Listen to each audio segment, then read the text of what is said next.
오늘 본문은 하나님과 대적들 사이에 벌어진 전투 장면을 보여주고 있습니다. 하나님은 예루살렘에서 당신의 백성을 보호하고 계셨는데 대적들이 예루살렘에 있는 하나님의 백성을 공격하러 왔습니다. 이에 대해 2절에서는 하나님이 직접 일어나셔서 그들과 싸우시는 모습이 나옵니다. 그런데 2절에 보니 하나님이 계신 곳을 살렘에 있는 장막이다 라고 표현했습니다. 여기 장막은 수풀이나 덤불을 의미하는 단어로서 사자의 굴을 가리킵니다. 그 뒤에 나오는 처소라는 단어의 원뜻도 동물의 굴을 의미합니다. 시인은 이런 표현을 통해 마치 하나님께서 현재 예루살렘에 계시고 있는 상황이 사자가 자기의 굴에서 새끼를 보호하고 있는 듯한 모습과 같다는 것을 보여주고 있습니다. 그러다가 대적들이 그 새끼를 빼앗으려고 나타났습니다. 하나님의 백성을 못살게 굴고 공격했던 것이죠. 그러자 사자 같은 하나님이 수풀에서부터 나왔고 그 결과 무서운 일이 벌어졌습니다. 5절에 마음이 강한 자도 가진 것을 빼앗기고 잠에 빠질 것이며 장사들도 모두 그들에게 도움을 줄 손을 만날 수 없도다. 사자같이 강하신 하나님의 공격에 의해서 마음이 강했던 대적들의 마음이 물같이 녹아졌고 그 사자에게 갈갈이 찢기는 그들을 도와줄 사람이 아무도 없었습니다. 6절에 그 사자 되신 하나님이 한번 꾸짖으시니 대적들이 가지고 온 모든 병고와 말이 다 깊은 잠에 빠져버렸습니다. 여기서 그들을 꾸짖으신 그 하나님을 야곱의 하나님이다 라고 표현했는데 그것은 하나님이 이스라엘과 매우 친밀한 관계에 있다는 것을 보여주는 단어입니다. 즉 이스라엘은 내 새끼, 내 자식인데 누가 지금 그들을 건드리고 있는가 라고 하면서 그 대적들을 혼내고 계시는 하나님을 보여주고 있는 것이죠. 그렇다면 여기서 중요한 것이 누가 하나님의 새끼요, 누가 하나님의 자식인가 라는 말이죠.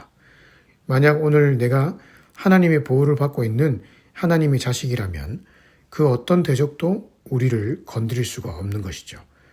만약 대적들이 우리를 해하려고 한다면 그들은 정말 큰 코를 다치게 될 것입니다.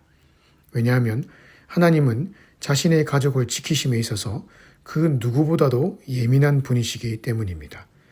마치 사자가 그 수풀에서 자신의 새끼를 지키듯이 하나님은 자신의 가족과 식구들을 끝까지 보호하고 책임져 주시는 분이십니다.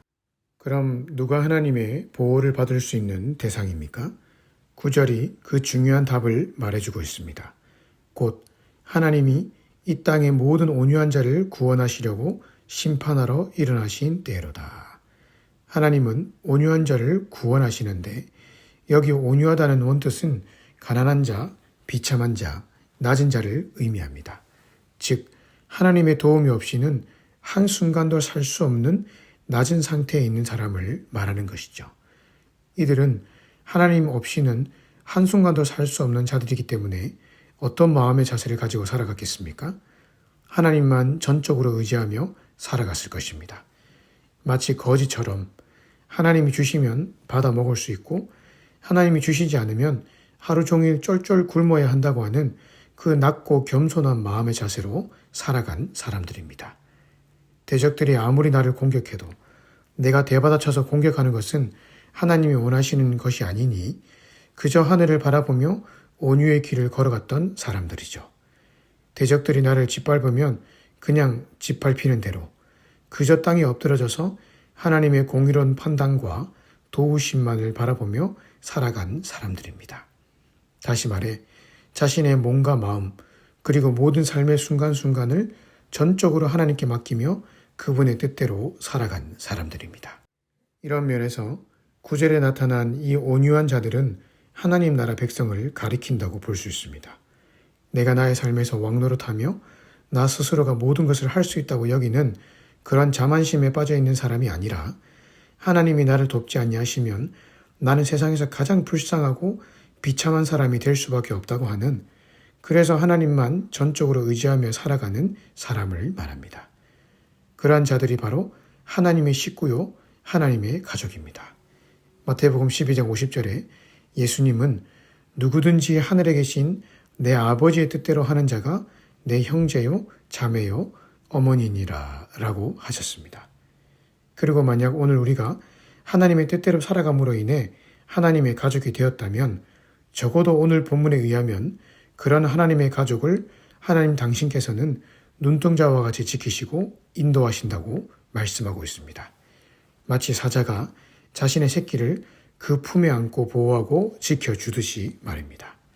그러니 오늘 우리 주변에서 나의 분노를 자아내게 만들고 힘들게 만드는 사람과 상황에 대해서 인간적인 방법이 아니라 하늘의 방법으로 대처하며 살아가십시다.